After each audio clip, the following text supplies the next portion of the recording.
So this next story up, is it cheating if you're dating and going really, really slow and you maybe sleep with somebody else? Well, let's jump into this story. I need all the help I can get here. I'm a 27-year-old male. Now, my girlfriend, she's 22. We've been together a year, and I found out she slept with another guy while we were taking it slow about a month into dating me. Now, I've been with this girl I call Jess for close to a year now. Since specifics matter here, we started dating around last Thanksgiving, but it was only about a month later when we said we were in an official relationship. I really liked this girl from the get-go, and we've gotten very close since then, and we're actually planning on moving in together soon. But here's the problem. Recently, Jess and I ran into a guy at a small get-together with mutual friends. They exchanged a weird look like there was something between them, but I didn't think too much of it at the time. Now, during the party, something came up about the place Jess went for a date. The time was clear since it was Christmas market in my town, and again, I thought something was off about the guy. Well, later that night, I actually get a text from him. He got my number from one of our mutual friends, but said, "Hey, I don't know you, but I thought you should know that Jess and I hooked up right after Christmas." I confronted Jess about this, and I could tell she tensed up right away. She got this sad look on her face, but confessed right away. She said she had met this guy on Tinder and hooked up a couple of times, but stopped any contact before we became official. She said she wasn't sure we would get into a relationship at that time, and she still felt bad that I found out this way. She said she considered telling me, but was afraid it would ruin things between us. I told her I needed some time to think about it, proceeded to get drunk that night and ignored her text. Thing is, I feel betrayed, and I'm really considering ending things. Sure, we weren't official when this happened, but we had already been on multiple dates at that time, and I thought it was pretty clear that we were moving towards a full-fledged relationship. Now, on my side, I had no interest in pursuing other girls at that point because I only wanted to be with Jess. And on her end, she was definitely hinting at us evolving into a couple and strongly hinting at exclusivity. The other part that kills me is that during the early stages, Jess specifically said she wanted to take things slow physically until we knew each other better. But during this same time, she hooked up with this guy she barely knew from Tinder. When I asked her this, she said it's different because she took it slow with me specifically because she thought we'd get into a relationship. But it was something different with a casual hookup. That logic makes zero sense to me. I don't really want to talk about with my friends because I think they would hate Jess if we ended up staying together, but I'd like to hear opinions here. Would you stay in a relationship like this if things were going well, but the beginning was so shady? What do you think?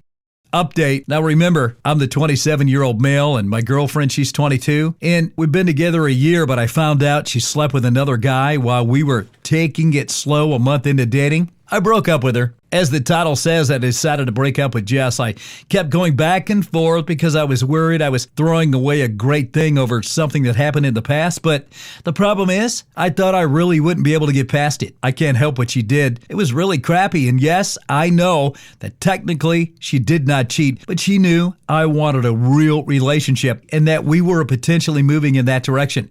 But meanwhile, she expected me to plan and pay for interesting dates, court her, and prove that I was worthy of her, while she was happily hooking up with randos who basically did nothing but show an interest in, freak that. In a follow-up conversation, it also came up that her friends sort of guided her to act this way, that she'd basically allowed herself to have fun and to keep her casual options open, but with me, to make me work for it and show that I wasn't just looking for sex, but was capable of being a committed partner. The whole thing just seems so manipulative and ugly. And these were also mutual friends who I consider to be nice girls, and now my friends as well. Now, I never want to see any of these pieces of crap ever again. Anyway, I know this is starting to sound a bit like a rant, but I feel pretty pissed off and basically called it quits.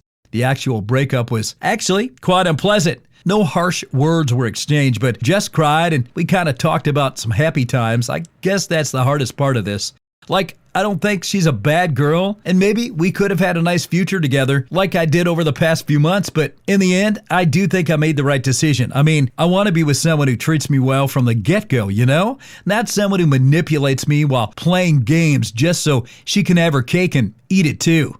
Okay, guys, have you ever had that friend who has tried to steal someone else's thunder during their time? Well, am I the a-hole for announcing my pregnancy at my friend's bridal shower? I'm a 31-year-old female, and I was the bridesmaid for my friend Abby. She's 32. Abby and I are high school friends, and while we've drifted, I was honored to be a bridesmaid. She asked some of her other high school friends, some of which I have seen in college in person. I found out I was pregnant a few weeks ago, but I did want to announce it, as I announced my pregnancy last year to family and friends, and then had a miscarriage. I was quite surprised I was pregnant again so soon, but me and my boyfriend was happy, and we decided to wait until I was further along to announce it, to be safe and sound. Now, at Abby's bridal shower, the mother of her husband got us to play a drinking game, and I opted out of drinking, obviously, and settled on water and said I had to be up early tomorrow, so I couldn't drink.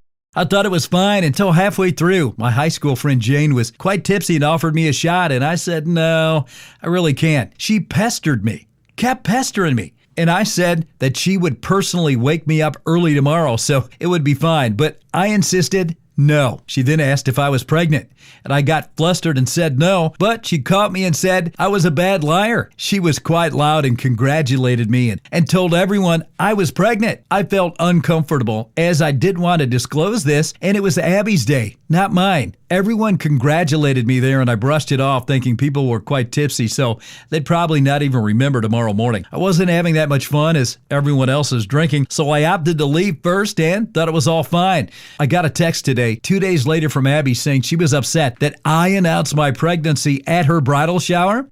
I apologized on text and said I didn't mean for it to come up, but that Jane had announced it, not me. Hey guys, it's Brian. Have you ever had a family member or friend decide to stay over for a long time? Never pitching in, never helping out, never contributing? That's what this next story is about. Let's jump in. So here's the question. Am I the a-hole for telling my sister that it's implied that she'd have to pitch in around the house that she's staying in rent-free? I'm 29 years old. I'm a female. I inherited a house from my maternal grandma. It's near the city, so I can get to work, and it's big enough for me, my 2 kids, and my husband. Even on our 2 salaries, my husband and I would never be able to afford a home like this, even though we're pretty frugal and have savings. The housing market is tough, and we were extremely fortunate. My half-sister, Ella, she's 25. From my dad and I are very close, and she landed a new job in the city center. On her salary, she can't afford to rent a place on the city center area, and living on the outskirts and paying for a train there and back isn't cost effective. She asked me if she could move in, and this was her dream industry. And although the pay wasn't great, it was for experience, and once she'd save enough, she could get on her own feet. Now, Ella got laid off around Christmas and had been trying really hard to find work, so I offered her the guest bedroom. She said that she'd help around the house. She's been here a month and been busy with her new job. I've asked her occasionally to help out, make dinner, or put the kids to bed for me if my husband and I are running late, and it's been fine so far. Now, I asked her on her way home from work to pick up my youngest from school, as the nurse said she was sick. I couldn't reach my husband, and there was a major train delays on, so it would take me at least an hour, and my house is 5 minutes walk from my kid's school. Ella texted me back and said that she was working, but she'll try to pick up her niece when her meeting finished. I got upset. My daughter was sick, and Ella said she would try and pick her up after her meeting. I called her to tell her boss that she needed 20 minutes to pick up her niece because of a family emergency, and then she could continue. Ella argues that she still had to work for the rest of the day and she didn't have time to babysit her niece. I told her that I expected her to help out around the house when she moved in, and she said that she wasn't free labor. There's tension in the house now, and I want a second opinion. Hey guys, so this next story up. Have you ever been asked to co-sign on a car, a house, or a loan for a friend or even a family member? Don't do it. Let's jump into this story. So am I the a-hole for not co-signing my boyfriend's refinancing of his mortgage when my name is not on the house and I have no legal recourse if something goes wrong? You see, my boyfriend is mad at me, even though he says he loves me, because I wouldn't co-sign his remortgage deal on his house that my name is not even on and will not be on. He overextended his credit cards and wants to pay them off with the refinance, plus pay other bills. Now, I'm not on the mortgage. I would just be the person to guarantee the loan if he doesn't pay. I live in the house, but pay bills too, to live there, including electric, internet, etc. He works from home, but isn't been doing well since COVID.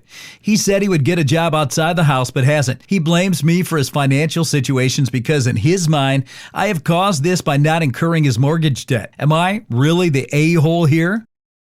Hey guys, it's Brian. Next up in this story, whenever family member loans or gives money to other family members, there's always a problem. Wouldn't you agree? Let's jump into this story. Am I the a-hole for telling my fiance he can't have the kitchen that he wants? You see, my parents have given us money for a deposit on a new house. We aren't well off and our rent is creeping higher and higher, so my parents came up with the idea and are basically fronting everything to do with the house, but we'll be paying the mortgage. My fiance's parents have given us $5,000 towards the house, and up until this point, he felt like he had no say in the building because he couldn't contribute. But now he's been given the money. He wanted to spend half of it on kitchen appliances. A fridge, a freezer, washing machine, and cooker. He is the cook in the relationship. Now, my parents blew up and said that was ridiculous and that the money would be better spent elsewhere. This was the first time he had shown full excitement about the house, and now I feel like the fire inside him has died. I don't know what to do. I want him to feel as excited as I do. I should add that he is currently waiting on an autism assessment, so sometimes he has his mindset on something. It's very hard to get him to see different points of view. Hence, why I'm asking you lovely people for some advice. Next up, usually in family gatherings, there's at least one responsible person. But you know what? I'm tired of being the responsible one. Let's jump into the story, find out what's going on here. So, am I the a-hole for refusing to host family gatherings because I'm tired of always being the one responsible? Now, my partner and I bought our first home. We don't have children, and we don't plan to, and we both earn well. Our home has 3 bedrooms and is huge. We have a massive kitchen and a living room area, and the backyard is massive too. Now, I used to bartend, so naturally, as soon as my partner and I bought our home, I suggested we host Thanksgiving last year. While I enjoyed hosting, it becomes a significant burden because both financially and time-wise. Now, since we are dinks, it seems that expectations is that we host. For the past year, we've been the one hosting all family gatherings. Now, after Thanksgiving, we hosted Christmas and my mom's birthday. We had to hire cleaners after all 3 events, and only a few family members chipped in. I recently told my family that I won't be hosting anymore and suggested that we rotate responsibilities or meet at a restaurant instead, since they want us to host Thanksgiving again. Now, some family members are upset because we're having to split over multiple houses and some family live out of state. But given where we live, it was easy for everyone to meet. I feel like it's time for others to share the load. Come on. But now I'm being seen as the difficult one. So am I the a-hole for refusing to host?